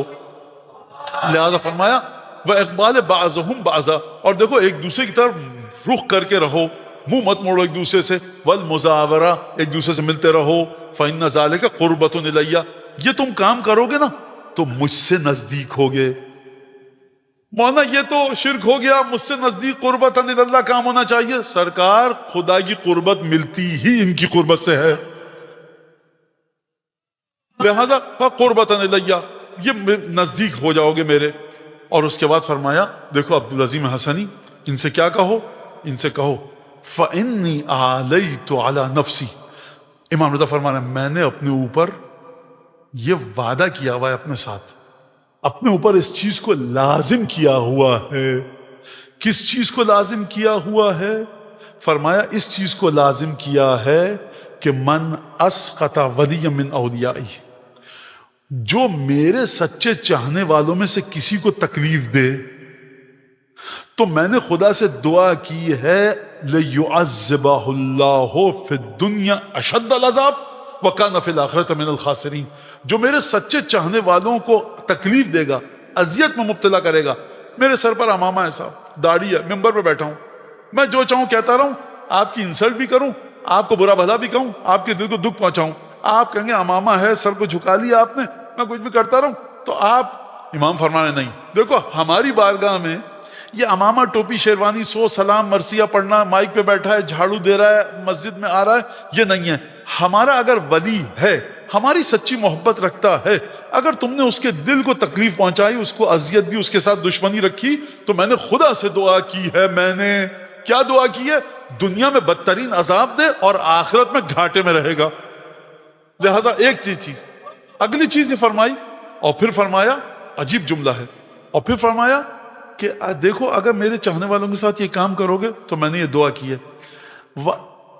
مگر یہ کہ رجع، اس کام سے توبہ کر لے، اور جو بھی آذ ولی من اولیائی او ازمر لہ سوءا، جو میرے سچے چاہنے والوں میں سے کسی کو اذیت دے، تکلیف دے، دکھ پہنچائے، یہ تو واضح ہے بات، او ازمر لہ سوءا، یا دل میں سازش کو تیار کرے میرے چاہنے والوں کے خلاف۔ اب مولانا وہ ساس بہو کے جھگڑے، میاں بیوی کے جھگڑے، چھوٹا بھائی بڑا بھائی، آفس، امام باڑہ، جہاں پر ہیں، اگر میرے دل میں کوئی آپ کے لیے میں سازش کو ازمر لہو، کوئی برائی آپ کے لیے چھپائی ہوئی ہے، وقت آنے پہ بتاؤں گا، مولانا کے ساتھ آپ نے کیا، وقت آنے پہ بتاؤں گا، فرمایا تو میں نے یہ دعا کی ہے، سن لیجئے کیا کرے گا، کیا ہوگا اس کے ساتھ؟ یہ ہوگا کہ یہ میری ولایت سے نکل جائے گا،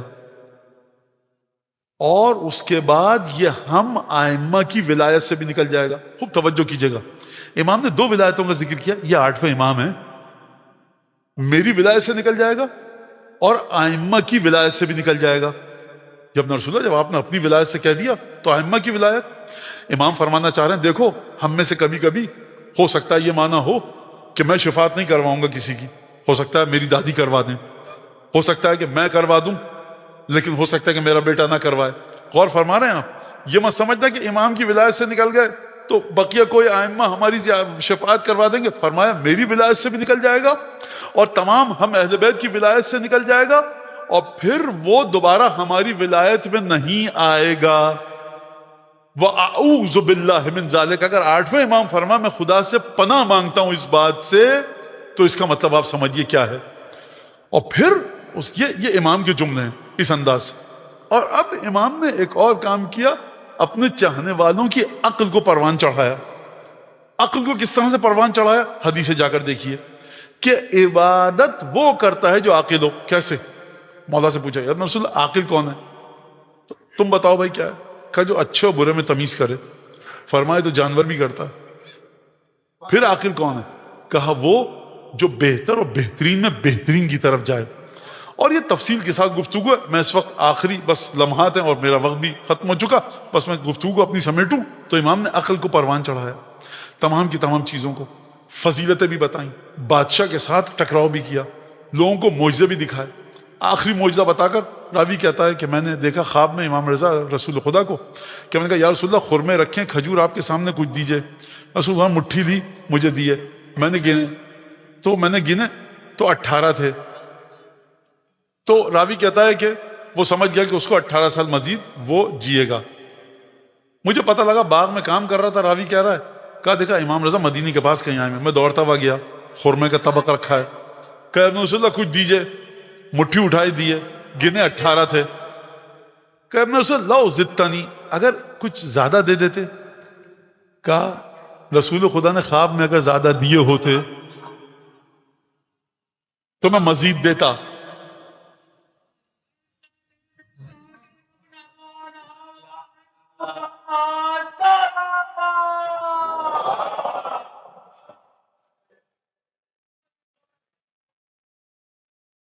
امام رضا کہتے ہیں دیکھو لے جاؤ بس اتنے کافی ہیں. یہ کیوں؟ آپ کے خیال میں امام کوئی دکان چلانا چاہتے ہیں؟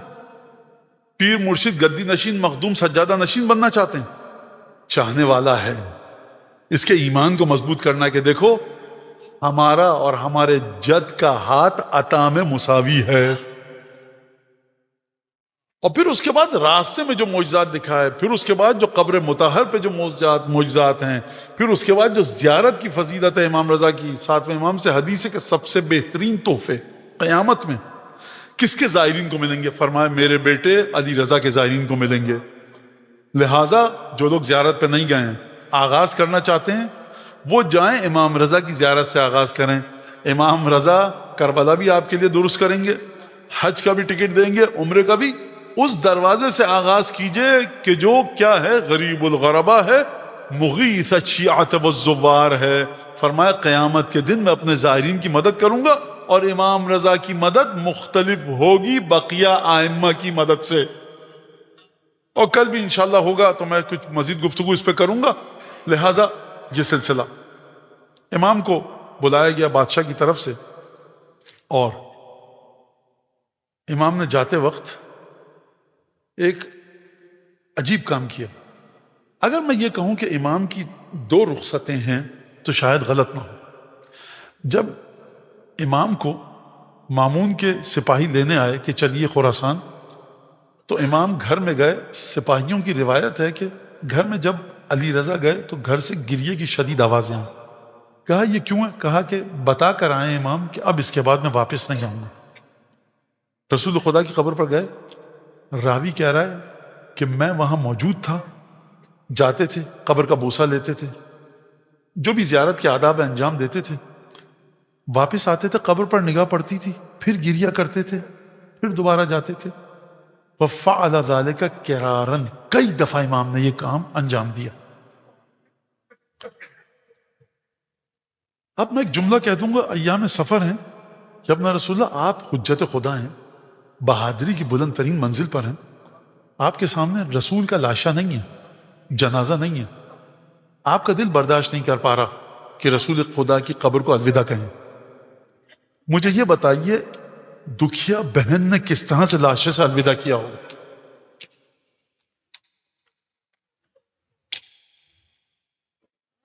اور اب یہاں پر بادشاہ نے بلایا کہ دربار میں ہمارے ابو الحسن آ جائیں. گھر سے باہر نکلے، سر اقدس پر امامہ رکھا، لباس زیب تن کیا. ابا سلط حیروی امام کے خادم ہیں، بے تحاشا حدیث نقل کی.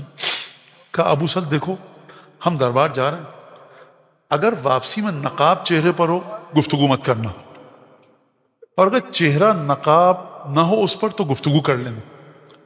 کتنی شباہت ہے اس جملے کی اس جملے سے کہ اسما ہم حجرے میں جا رہے ہیں، جب تک ذکر کی آواز آئے سمجھنا رسول کی بیٹی زندہ ہے.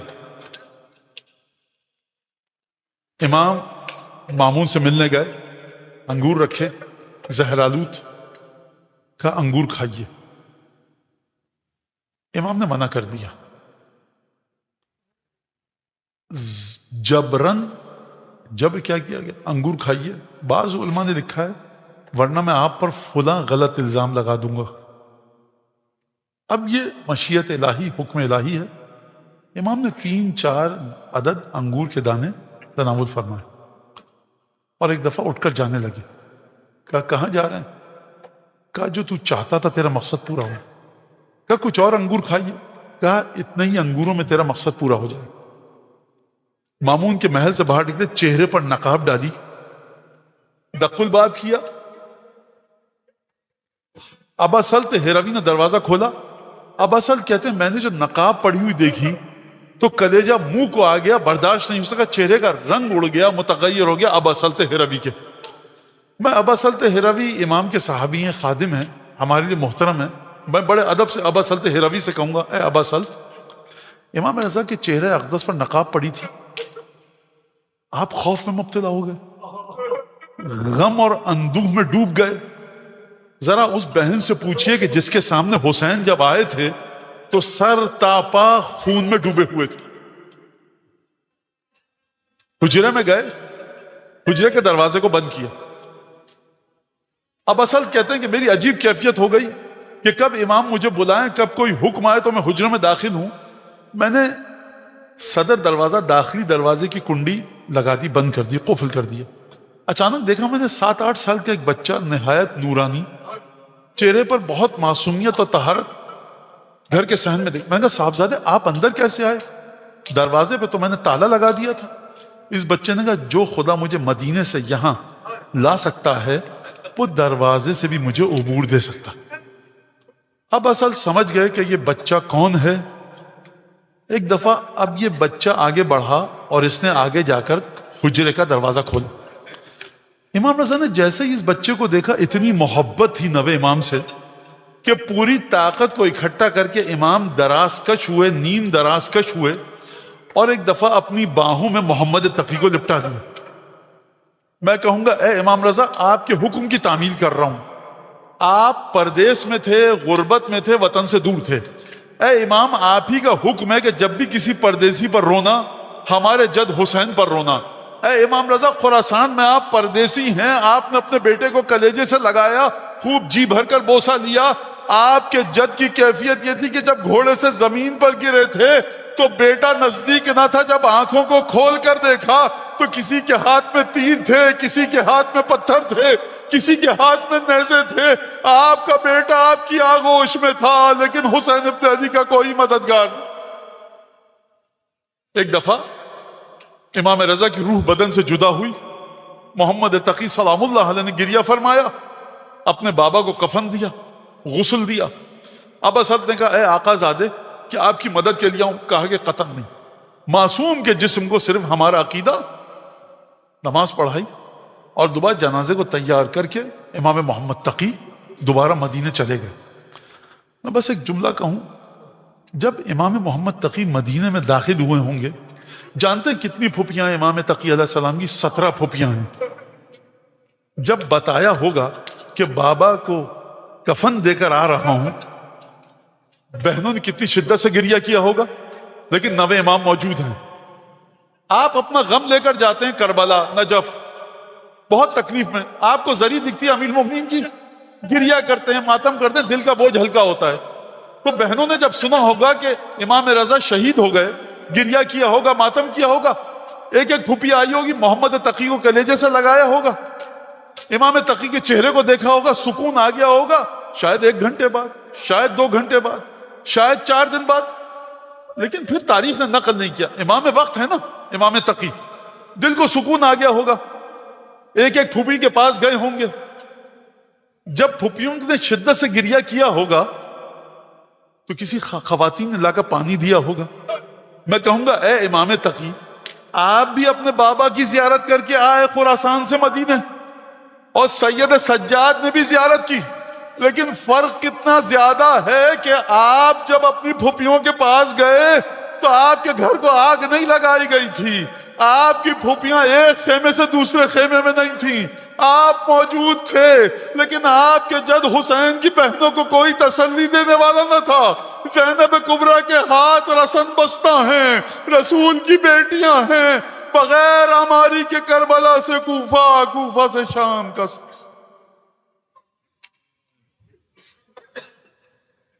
اللهم كن لوليك الحجة ابن الحسن صلواتك عليه وعلى آبائه في هذه الساعة وفي كل ساعة وليا وحافظا وقائدا وناصرا ودليلا وعينا حتى تسكنه أرضك طوعا وتمتعه فيها طويلا.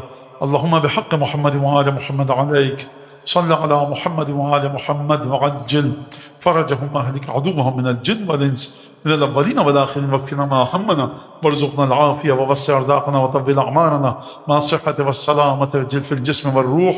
ربنا تقبل منا إنك أنت السميع العليم وتب علينا إنك أنت التواب الرحيم بجاه محمد وآل بیت الطاہرین. پالنے والے جنہوں نے اس امام باڑے کو بنایا ہے، تعمیر میں حصہ لیا، دنیا سے چلے گئے ہیں، ان کو امام رضا کی شفاعت نصیب فرما.